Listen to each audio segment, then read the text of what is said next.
Hello friends, welcome to my YouTube channel right to education. मैं हूं अमरजीत। तो friends, यहां पर हम बताना चाहेंगे कि जिनका भी आज यूपीटीटी का एग्ज़ाम है तो सभी को मेरे तरफ से ऑल द बेस्ट। जिनका भी पेपर है सबका पेपर अच्छा हो, ऐसा मेरे तरफ से शुभकामनाएं हैं। और थोड़ा सा यहां पर हम बात करेंगे कि आप परीक्षा के अंदर और परीक्षा के बाहर जो है, मतलब एग्जामिनेशन सेंटर के बाहर एग्ज़ाम देने जा रहे हैं या फिर एग्जामिनेशन सेंटर के बाहर जो है वो कौन सी सावधानी बरतें, अर्थात कौन सी सावधानी आप जो हैं वो रखें, उसके बारे में जो है हम डिस्कस करेंगे।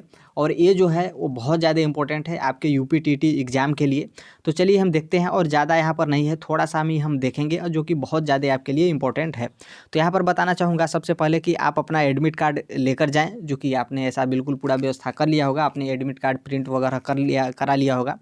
तो आप अपना एडमिट कार्ड ले लें, और ध्यान रखें कि आप 2 एडमिट कार्ड भी ले सकते हैं या फिर 1 एडमिट कार्ड है, 1 एडमिट कार्ड से भी आपका काम जो है वो चल सकता है, जिनका दोनों पेपर हो। बाकी जिनका एक पेपर है तो उनके लिए एक ही है। और फिर यहाँ पर जो है कि आप कोई आईडी ले जा सकते हैं। और यहाँ पर थोड़ा-सा बताना चाहूँगा कि जैसे बहुत सारे लोग ऐसे भी होते हैं जो आधार कार्ड फॉर्म में भरे होते हैं, पैन कार्ड भरे होते हैं, पासबुक भरे होते हैं, लेकिन आज जो है उनका नहीं मिल रहा है, तो वो थोड़ा-सा मतलब डिस्टर्ब हो जाते हैं कि हम ये जो है फॉर्म में भरे थे वो आईडी हमारा नहीं मिल रहा है, तो क्या दूसरा आईडी कार्ड ले जा सकते हैं? तो देखिए, आप बिल्कुल ले जा सकते हैं। आप जो है कोई भी आईडी कार्ड ले जा सकते हैं, चाहे आधार कार्ड हो, पैन कार्ड हो, ड्राइविंग लाइसेंस हो, और जो आपका वोटर आईडी हो, पासबुक हो, अर्थात जिसमें आपका फ़ोटो लगा हो और आईडी कार्ड प्रूफ हो, तो वो आप एडमिट कार्ड आईडी के तौर पे जो है आईडी प्रूफ के तौर पे जो है वो आप ले जा सकते हैं। बाकी ओरिजिनल मार्कशीट आपको ले जाना है, आपको पता है। और जिनका ओरिजिनल मार्कशीट नहीं है, जिनका मतलब सेमेस्टर अभी कंप्लीट नहीं हुआ है, ईयर कंप्लीट नहीं हुआ है, तो वो जो अपना रिजल्ट का 2 कॉपी होगा, फोटो कॉपी होगा, उसको आपको लेकर जाना है। लेकिन ध्यान रखिए कि आपको लेकर जाना है, और जिनका ओरिजिनल है वो या तो मार्कशीट या तो सर्टिफिकेट जो है, दोनों में से कोई एक जो है वो लेकर जा सकता है। और जिनका मतलब यहाँ पर क्या है कि जो फ़ोटो स्टेट वाले लेकर जाते हैं तो उनको थोड़ा-सा प्रमाणित जो है वो चाहता है। क्योंकि देखिए, यहाँ पर मैं बताना चाहूँगा कि जैसे बहुत सारे लोग ऐसे भी होते हैं जो प्रमाणित नहीं कराते हैं और एग्ज़ाम दे देते हैं, और यही बताते हैं कि अरे कुछ नहीं चेक होता है, एग्ज़ाम जो है आप दे देंगे, बिल्कुल आप जाइए। तो देखिए, ऐसा आप बिल्कुल ना करें, क्योंकि हो सकता है कि उन लोग उसके टाइम जो है वो नहीं ध्यान दिए होंगे। यदि आपके टाइम ध्यान दे दिए तो आपको बिल्कुल उन लोग एग्जामिनेशन सेंटर में नहीं जाने देंगे। तो मैं यहाँ पर यही कहना चाहूँगा कि आप प्रमाणित करा लें, अभी नहीं कराएँ तो। या फिर भी यदि आपको दिक्कत होता है तो आप कोई मोहर जो है वो मारकर सिग्नेचर वगैरह अपने से कर जो है आप इस तरीके से भी जो है वो ले जा सकते हैं। कोई आपको दिक्कत नहीं होने वाला है, कोई उतना चेक नहीं करता है, बस यही चेक करते हैं कि आप जो है मतलब आपका प्रमाणित है या फिर नहीं है, बस इतना चेक जो है वो करते हैं। तो इसके बारे में हो गया। बाकी जो यहाँ पर मेन जो इम्पोर्टेंट है कि आप सावधानी क्या बरतें, उसके बारे में जो है हम डिस्कस करेंगे। तो यहाँ पर मैं सबसे पहले बताना चाहूँगा, और सबके लिए जो है वो बहुत ज़्यादा इम्पोर्टेंट है कि आप हमेशा जो है सकारात्मक रहें, पॉजिटिव रहें। आप बिल्कुल नर्वस ना हों, क्योंकि देखिए, आप निगेटिव अपने मन में थॉट्स लाएँगे, कैसा पेपर होगा कैसा नहीं। तो ऐसा देखिए, मतलब इससे करने से जो है कुछ होने वाला नहीं है, क्योंकि आपको एग्ज़ाम देना ही देना है। और इसमें जो है कोई ऐसा नहीं है कि आप यदि निगेटिव सोच रहे हैं या फिर पॉजिटिव सोच रहे हैं तो आपका एग्ज़ाम अच्छा चला जाएगा या फिर नहीं जाएगा। तो देखिए, ऐसा बिल्कुल होने वाला नहीं है। आपको एग्ज़ाम देना है तो देना ही है, और हमेशा जो है आप पॉजिटिव रहें। भले ही थोड़ा सा क्वेश्चन आपको टफ लगे या फिर ईजी लगे, हालाँकि ईज़ी लगेगा तो कोई नर्वस नहीं होगा, लेकिन हाँ, कहीं न कहीं आपको टफ लगेगा तो थोड़ा-सा आप नर्वस हो जाते हैं, या फिर कोई आपके पास डॉक्यूमेंट्स नहीं हो तो थोड़ा-सा नर्वस हो जाते हैं। तो देखिए, बिल्कुल ऐसा ना करें, क्योंकि आपको जो है एग्ज़ाम का सामना करना ही पड़ेगा। तो आप बिल्कुल पॉजिटिव रहें, अर्थात सकारात्मक रहें। फिर यहाँ पर हम बात करना चाहेंगे कि समय से पहले जाएँ। देखिए, समय से पहले जाने से आपको बहुत ज़्यादा फ़ायदे होते हैं, क्योंकि ये जो इन लोग वो आपका जैसे कौन से कक्ष में जो है वो आपका एग्ज़ाम है, कौन से मतलब क्लासरूम में एग्ज़ाम है, तो वो आपके लिए यदि आप टाइम से पहले जाते हैं तो वो आप आसानी से देख लेते हैं। बाकी आपके पास जैसे कोई भी साधन हो जो आप रखना चाहते हैं या फिर स्कूल के बारे में जानना चाहते हैं, तो थोड़ा-सा आपको समय से पहले जाएँगे तो वो आपको आसानी होता है। क्योंकि बहुत सारे स्कूल वाले ऐसे होते हैं जो थोड़ा-सा गाइडलाइन मतलब वो करते हैं कि आपको अंदर जो है प्रवेश करना है तो इस तरीके से ये नेम जो इसकी गाइडलाइन है उसको पढ़िए। तो आप थोड़ा-सा पहले जाएँगे तो आप थोड़ा-सा मतलब पॉजिटिव रहेंगे, थोड़ा-सा आप हड़बड़ाहट से है वो दूर रहेंगे। फिर यहाँ पर है कि गाड़ी या फिर बाइक मतलब कहाँ रखें। तो देखिए, यहाँ पर जो है मैंने पहले ही बता दिया था कि आप समय से पहले जाएँ, क्योंकि बहुत सारे लोग ऐसे होते हैं कि जैसे गाड़ी जो है वो अपने जैसे एग्जामिनेशन सेंटर है तो वो एग्जामिनेशन सेंटर के अंदर जो है वो बाइक आपको जो है वो लेकर जाने देते हैं। तो आप यदि समय से पहले जाते हैं तो आपको बाइक ले जाने देंगे अंदर। यदि हो सकता है कि आप टाइम के बाद हों तो गेट बंद हो जाता है तो नहीं खोलते हैं। तो कहीं न कहीं आप यदि बाइक बाहर रखते हैं तो आपका पूरा ध्यान बाइक पे जाता है कि हो सकता है बाइक रोड पे है, कोई कुछ मतलब बाइक से निकाल दे या फिर कुछ कर दे, तो ये आपको जो है बहुत ज़्यादा इंपॉर्टेंट होता है कि आप समय से जाएंगे तो आप अपना जो है पूरा क्लियर कर लेंगे। और यदि बाहर भी बाइक रखते हैं तो आप जो है अच्छे स्थान पर रख देंगे, क्योंकि नॉर्मल सी बात है हर एक सेंटर पे जो है बहुत सारे बाइक या फिर गाड़ी जो है वो चली जाती हैं, तो कहीं ना कहीं भीड़ जो है वो बहुत ज़्यादा हो जाता है। तो ध्यान रखें कि जो कोई भी इस तरीके से जा रहा है वो अपना थोड़ा सा टाइम से पहले जाए। और यहाँ पर बताना चाहूँगा कि आपकी बाइक ये बहुत सारे सेंटर वाले अंदर रखने देते हैं, बाकी बाहर रखने देंगे तो बाहर भी जो है वो सेफ्टी रहता है, गार्ड लगे रहते हैं और बहुत सारे लोगों का जो है वो बाइक रहता है। फिर यहाँ पर हम बात करेंगे कि बैग और घड़ी, मतलब ये सब चीज़ें, जैसे बहुत सारे लोग ऐसा भी होते हैं गहना पहनकर सोना पहनकर जाते हैं, तो देखिए आप ऐसा बिल्कुल ना करें, क्योंकि बहुत सारे मतलब जो एग्ज़ाम होते हैं उसमें आपके निकाल देते हैं, तो आपको कहीं ना कहीं दिक्कत होता है।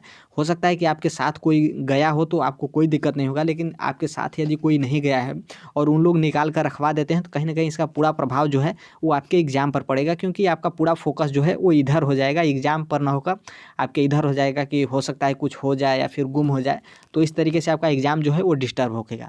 तो इसलिए यहाँ पर जैसे बैग और घड़ी की बात है, तो और इसका भी जो आपका टाइम है समय से पहले जाएंगे तो आप अपना बैग जो है वो आसानी से रख लेंगे। हर एक एग्जामिनेशन सेंटर वाले जो है एक अपना रूम बना देते हैं और रूम में जो है आपका बैग रखवाते हैं, स्टिकर वगैरह देते हैं, बहुत सारे जगह नहीं देते हैं, तो वहाँ पे जो है आपका बैग रखवा देते हैं, तो आप जो है वहाँ से आसानी से रख सकते हैं। बाकी घड़ी जो है वो आप पहनकर ना जाएँ, क्योंकि बहुत सारे सेंटर वाले जो है वो नहीं मना करते हैं, लेकिन जैसे आप जैसे घड़ी पहनकर चले गए, फिर कोई जो मतलब जो कमेटी बनाई गई रहती है जो एग्जामिनेशन सेंटर करती है, तो उन लोग जैसे डाइट वाले आते हैं जाँच करने के लिए, तो किसी का देखते हैं घड़ी तो वो निकलवाने लगते हैं वहाँ पर एग्जामिनेशन सेंटर के अंदर, तो कहीं ना कहीं आपका टाइम वहाँ पर डिस्टर्ब होगा। और यही कहते हैं कि आपने घड़ी पहनकर कैसे आ गए, कौन चेक नहीं किया या फिर आपको नहीं पता था, तो इस तरीके से आपको दिक्कत होता है और आपका टाइम जो है वो काफ़ी ज़्यादा मतलब वहाँ पर ख़राब हो जाता है। तो इसलिए आप घड़ी भी जो है वो पहनकर जो है वो ना जाएँ। फिर आगे हम यहाँ पर बात करेंगे कि जैसे फ्रेश होने के लिए, तो देखिए आप जैसे एग्जामिनेशन सेंटर पे जा रहे हैं तो टाइम से पहले ही जाएंगे तो आप थोड़ा सा फ्रेश भी हो सकते हैं, ताकि आपको एग्जामिनेशन जो टाइम हो, एग्ज़ाम का टाइम हो, उसमें आपको टॉयलेट वगैरह फ्रेश जो है वो होने का मतलब जो है वो आपको न होना पड़े, इसलिए आप पहले ही फ्रेश हो लें। पानी वगैरह जो बोतल का है वो आप ले जा सकते हैं, उसमें कोई दिक्कत नहीं होता है, लेकिन ध्यान रखिए जो आपका बोतल होगा वो मतलब पूरा प्योर जो है वाइट होना चाहिए, ताकि जो पानी हो पूरा आर पार दिखना होना चाहिए, क्योंकि बहुत सारे बोतल पे स्टिकर लगे होते हैं तो वो थोड़ा सा दिक्कत करते हैं। बाकी आप जो है पहले ही फ्रेश होकर चले जाएंगे तो एग्जामिनेशन सेंटर में टाइम जो है वो नहीं पता चलता है, कब बीत गया और कब ख़त्म हो गया टाइम वो नहीं पता चलता है। तो इसलिए आप फ्रेश जो है वो पहले ही हो लें और समय से पहले जाएंगे, तो आपको जैसे स्कूल होता है, कॉलेज होता है, तो नए नए आप होते हैं तो वहाँ से थोड़ा सा आपको नहीं पता रहता है कि मतलब यहाँ पे फ्रेश होने का जो कहाँ पर रूम है, कोई मतलब किधर जो है वो बना हुआ है, तो इसलिए आप टाइम से पहले जाएंगे तो ये भी आप जो है वो आसानी से कर सकते हैं, जो कि बहुत ज़्यादा ज़रूरी है। आप मतलब फ्रेश जो है वो बिल्कुल होकर जाएं, ताकि आप इतना दूर ट्रैवल किए रहते हैं या फिर मतलब आप थोड़ा सा मतलब कंट्रोल भी किए रहते हैं, तो इसलिए फ्रेश होने के बाद जो है आपका पूरा माइंड जो है वो आपके एग्ज़ाम पर जो है वो पूरा फोकस होता है, तो इसलिए आप फ्रेश होकर जो है वो जाएँ। फिर यहाँ पर हम बात करेंगे कि एग्जामिनेशन सेंटर के अंदर, देखिए एग्जामिनेशन सेंटर के अंदर क्या होता है कि यूपी टीईटी में जो है होम डिस्ट्रिक्ट बना रहता है और बहुत सारे लोग मतलब अपने ही डिस्ट्रिक्ट के रहते हैं, तो आप समझ सकते हैं बहुत सारे लोग जान पहचान के रहते हैं। तो यूपी टीईटी में क्या होता है कि उतना जो है उतना उस तरीके से कड़ाई जो है वो नहीं करते हैं और बहुत सारे लोग आपस में जो है वो बात करते हैं। तो यहाँ पर ध्यान रखिएगा कि आप जो है आपस में बिल्कुल बात न करें, क्योंकि बहुत सारे लोग इसमें क्वेश्चन जो है मतलब आपस में पूछने भी लगते हैं और मतलब बहुत सारे सेंटर पे ऐसा होता है कि पूछने भी लगते हैं। कोई उतना मतलब जैसे कोई जांच वगैरह कोई उतना पूरा मतलब टाइट नहीं करता है और आपस में जो है वो बात करते हैं और अगल बगल के लोग बात करते हैं, तो देखिए आप बिल्कुल ऐसा ना करें, क्योंकि आपका जो है इसमें टाइम नुकसान होगा। जैसे मान लीजिए कोई क्वेश्चन आता है और क्वेश्चन जो है आपने कोई और मतलब सेलेक्ट करने के लिए मूड बना लिया हो और जो अगला व्यक्ति है वो 2-3 आदमी को आपको कोई और क्वेश्चन मतलब उसका आंसर जो है उसका ऑब्जेक्ट जो है वो अलग बता दिया हो, तो आप जो है थोड़ा सा खुद कन्फ्यूजन हो जाएंगे और जो आपका कन्फ्यूजन क्रिएट होगा उसमें आपका टाइम जो है वो बर्बाद होगा और टाइम कहीं ना कहीं बर्बाद होगा तो आपका और जो क्वेश्चन है उसके लिए टाइम जो है वो नुकसान होगा। तो कहीं ना कहीं आपको बहुत ज़्यादा जो है वो टाइम नुकसान होता है, क्योंकि एग्जामिनेशन सेंटर में आप किसी भी व्यक्ति से जो है वो नहीं जानते हैं कि ये व्यक्ति पढ़ने में कैसा है। जैसे आपका दोस्त हो, जैसे मान लीजिए कि आपका दोस्त हो, आपका दोस्त पढ़ने में बहुत ज़्यादा तेज़ है, तो उस पे आप भरोसा कर सकते हैं कि मेरा दोस्त पढ़ने में तेज़ है, वो जो बताएगा वो सही बताएगा। लेकिन एग्जामिनेशन सेंटर के बगल में जो है वो बैठा रहेगा, वो आपका दोस्त नहीं रहेगा। तो इस तरीके से आप अनुमान नहीं लगा सकते हैं कि वो पढ़ने में तेज़ है या फिर कमज़ोर है, सही बता रहा है, गलत बता रहा है। तो इसलिए आप ताका-झाकी ना करें, किसी से भी क्वेश्चन ना पूछें, ताकि आपका जो है टाइम ना बर्बाद हो। क्योंकि कहीं न कहीं आप दूसरे उसका विकल्प दूसरा चुनना चाहते हैं, वो दूसरा बता दिया तो आप 2-3 बार कन्फ्यूज़न हो गए कि अरे यार भाई सही बता दो, यही होगा कि नहीं होगा। मतलब अब जो है आप उस तरीके से, मतलब जैसे क्लासरूम में बात करते हैं कि ये जो क्वेश्चन है ये इस तरीके से नहीं होगा, ये जो क्वेश्चन है इसका राइट आंसर ये होगा। तो इस तरीके से आपका जो है मेन जो मतलब मेरे कहने का मतलब है कि आपका टाइम बर्बाद होगा। तो इसलिए वहाँ पर जो है आप ताका-झाकी बिल्कुल ना करें। बाकी यहाँ पर देखिए दीवाल घड़ी के लिए तो यूपी टीईटी में जितने भी यूपी के सेंटर बने होते हैं, मतलब कह सकते हैं कि एक तरीके से गरीब ही होते हैं, मतलब गरीब से भी बहुत गरीब होते हैं। बहुत सारे सेंटर ऐसे होते हैं, भले ही बिल्डिंग बहुत अच्छी बनी हो, लेकिन उसके अंदर जो है इन लोग की सबसे बड़ी मतलब महानता यही होती है कि उन लोग दीवाल घड़ी नहीं लगाए रहते हैं। और यहाँ पर ध्यान रखिए कि जिसमें दीवाल घड़ी लगा है, जिसके मतलब एग्जामिनेशन सेंटर में कक्ष में जो है वो दीवाल घड़ी लगा है, वो तो मान लीजिए एक तरीके से आज के लिए लकी है। लेकिन बहुत सारे स्कूल में यही होता है कि दीवाल घड़ी उन लोग नहीं लगाते हैं, भले ही कितना भी गाइडलाइन दिया जाए कि दीवाल घड़ी लगाइए, तो यहाँ पर जो है वो दीवाल घड़ी नहीं लगाते हैं। तो थोड़ा-सा आप ध्यान रखिएगा कि आप अपना टाइम जो है, जैसे क्लास में टीचर हों या फिर कोई हो, तो उनसे आप टाइम पूछने के लिए ज़्यादा जो है वो आप मतलब वो ना होइएगा कि सर बताइए कितना टाइम हो गया। क्योंकि जैसे बहुत सारे लड़के होते हैं, वो टाइम पूछते हैं, तो वहाँ से आप मैनेज कर सकते हैं कि वो व्यक्ति पूछ रहा है तो मतलब इस तरीके से टाइम है। तो आप डिस्टर्ब ना होखें बार-बार कि सर कितना टाइम हो रहा है, कितना टाइम हो रहा है। सर ध्यान नहीं दिए तो फिर पूछे कि सर बताइए कितना टाइम हो रहा है। तो इस तरीके से आपको दिक्कत होगा। हाँ, आप टाइम पूछ सकते हैं, जैसे आप 20, 25, 30 क्वेश्चन कर लिए, तो 30 क्वेश्चन 20, 25, 30 क्वेश्चन कर लिए, तो पूछ लीजिए एक बार कि टाइम सर कितना हो रहा है, ताकि टाइम मैनेजमेंट करना भी जो है वो बहुत ज़्यादा ज़रूरी है। लेकिन बार-बार जो है वो टाइम ना पूछें, क्योंकि आपका ही ज़्यादा नुकसान होगा। क्योंकि आपका पूरा फोकस सर के टाइम पे हो जाएगा कि सर बताएँ कितना टाइम है, तो कहीं न कहीं आपका जो माइंड है, जो आप माइंड सेट पेपर और ओएमआर पे किए हों, तो वो आपका जो है वो दिक्कत मतलब टाइम जो है वो मैनेजमेंट डिस्टर्ब होता है। फिर आगे हम बात करेंगे ओएमआर कैसे भरें। तो देखिए ओएमआर भरने के लिए आप बहुत सारे वीडियो देख लिए होंगे, बहुत सारे मतलब तुक्का लगाने का वीडियो देख लिए होंगे। तो यहाँ पर जैसे मेरा मानना है, सिंपल मानना है कि जैसे आप ओएमआर भर रहे हैं, तो एक-एक क्वेश्चन आप कर रहे हैं, तो एक-एक क्वेश्चन का जो है आप ओएमआर ना भरें। ये बहुत ज़्यादा ज़रूरी है, क्योंकि इसमें क्या है कि कहीं न कहीं आप देख लीजिएगा, आपका बहुत ज़्यादा टाइम जो है एक-एक क्वेश्चन में डिस्टर्ब होता है। क्योंकि आप जैसे एक क्वेश्चन पढ़े, फिर आपका ध्यान ओएमआर पे आएगा और फिर आप ए ओएमआर पे भरेंगे, तो इस तरीके से आप दिक्कत होगा। मैं एक मतलब बहुत अच्छा तरीका बता रहा हूँ और आप ये तरीका ही अपनाइएगा। जैसे आप पेपर पढ़े, पेपर में जो है आप 10 क्वेश्चन रीड करिए, और जैसे एक क्वेश्चन आप पहला क्वेश्चन पढ़े तो ओएमआर आप बगल में रखिए। तो जैसे पहले का बी है, तो आप ओएमआर में पहले का बी में सिर्फ ऐसे टिक कर दीजिए, ऐसे टिक कर दीजिए। पूरा जो है आपको ओएमआर नहीं भरना है। फिर बाकी 10 क्वेश्चन जो है वो आप ऐसे-ऐसे टिक करिए, ताकि इससे आपको फ़ायदा क्या होता है कि आप जैसे एक ही बार भरने जाते हैं, तो आप जैसे आपने ऑप्शन ए को तो सही मान लिया, लेकिन हो सकता है कि आप ओएमआर भरने में ऑप्शन बी को कर लिए, तो इसलिए आप टिक किए रहेंगे ना, तो थोड़ा-सा आपका दिक्कत नहीं होता है। फिर आप उस जो टिक किए हैं उसको आप जल्दी-जल्दी जो है वो भर लीजिए, ताकि आपका समय भी बचता है और आपका जो गलत मतलब टिक होता है विकल्प, वो जो है आपको उससे बचा देता है, आपका गलत भी जो है वो टिक नहीं होगा। तो ये जो है बहुत ज़्यादा इंपॉर्टेंट है। और बहुत सारे लोग ऐसे होते हैं कि जैसे उनका मानना है कि आप जो है 10 जो क्वेश्चन है उसको जो है आप कर लीजिए, पेपर में जो है वो टिक कर लीजिए, और पेपर में मतलब जैसे बिंदी कर लीजिए या फिर कहीं पे टिक कर लीजिए, फिर उसके बाद जो है आप ओएमआर में भरिए। तो देखिए उस तरीके से भी दिक्कत होता है। आप एक बार पेपर में देखेंगे कि पहले वाला कौन-सा लगाएँ, फिर ओएमआर में भरेंगे, फिर दूसरे वाला कौन-सा लगाएँ, फिर ओएमआर में भरेंगे। तो ये आपको कहीं न कहीं बहुत ज़्यादा टाइम लगा देता है। और दूसरा दिक्कत ये होता है कि आप जैसे इसमें भी ऊपर-नीचे हो जाता है। तो पता चलता है बी का आप दूसरे का जो सेकंड क्वेश्चन है, इसका आपने बी आंसर टिक किया है, और तीसरे का जो है वो सी टिक किया है। तो पता चला तीसरे का दूसरे में कर दिए और दूसरे का तीसरे में कर दिए, तो इसलिए आपको दिक्कत होता है। तो इसलिए मैं यही कहना चाहूँगा कि आप थोड़ा-सा बिंदी की तरह टिक लगाते जाएँ ओएमआर पे, ताकि आपको दिक्कत ना हो। और फिर 10 क्वेश्चन मतलब पेपर का 10 क्वेश्चन जो है वो पढ़ने के बाद 10 क्वेश्चन या फिर 15 क्वेश्चन, या फिर एक जो 30 क्वेश्चन का पैराग्राफ होता है, मतलब एक खंड जो है, एक पार्ट जो है वो 30 का होता है, तो आप 10-15 का लगाएंगे तो बहुत अच्छा जो है आपको हो जाएगा। या फिर आप 15 का लगाएं ताकि एक जो पार्ट हो 15-15 दो बार में जो है वो आप OMR फिल कर दें। तो इस तरीके से आप OMR फिल करेंगे तो आपको बहुत ज़्यादा आसानी होगा।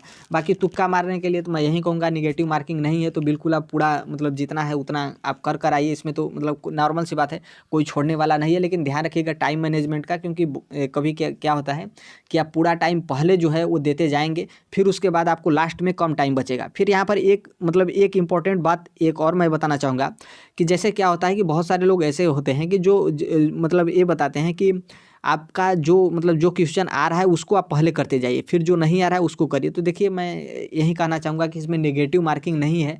तो इसमें आप इस तरीके से क्वेश्चन ना छोड़ें कि पहले जो आ रहा है उसको करें, जो नहीं आ रहा है उसको बाद में करें। ये इसमें क्या होता है दिक्कत कि जैसे आप पहले जो है वो आप कर लेंगे जो आ रहा है, फिर उसके बाद क्या होता है कि आपके पास टाइम कम बचने लगता है। तो फिर उसके बाद जो आपका जो क्वेश्चन बचा है ना, उसको आप हड़बड़ाहट में जल्दी करने लगते हैं।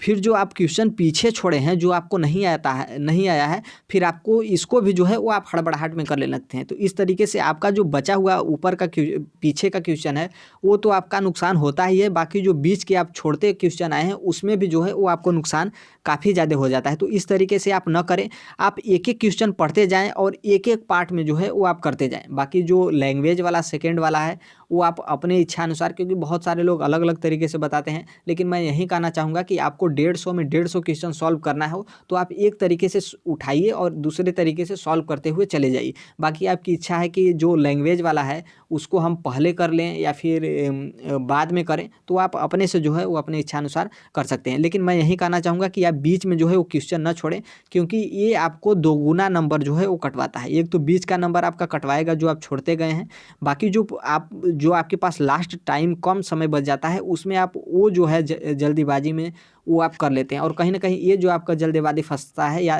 फिर आप मैथ छोड़े रहेंगे तो मैथ में आपका जल्दीबाजी में गड़बड़ा जाएगा, फिर लैंग्वेज वाला छोड़े रहेंगे तो लैंग्वेज वाला में गड़बड़ा जाता है।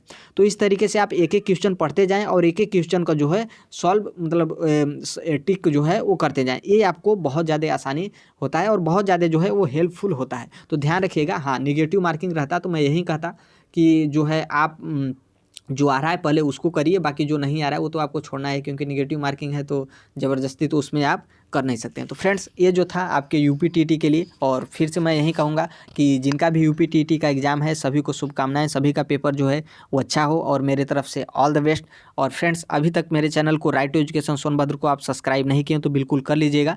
और जो कोई भी आपके लिए मतलब अच्छा और गुड न्यूज़, और जो कोई भी एजुकेशन से रिलेवेंट जो है जो कोई भी न्यूज़ होता है वो आपको बिल्कुल फैक्ट के साथ और ओरिजिनल जो है वो और एक तर्क के साथ जो है वो हम शेयर करते हैं। तो मिलते हैं अगले नेक्स्ट वीडियो में, और सभी को all the best. Thank you. और अभी तक मेरे चैनल को सब्सक्राइब नहीं किए तो बिल्कुल कर लीजिएगा। Thank you for listening. God bless you all. Thank you.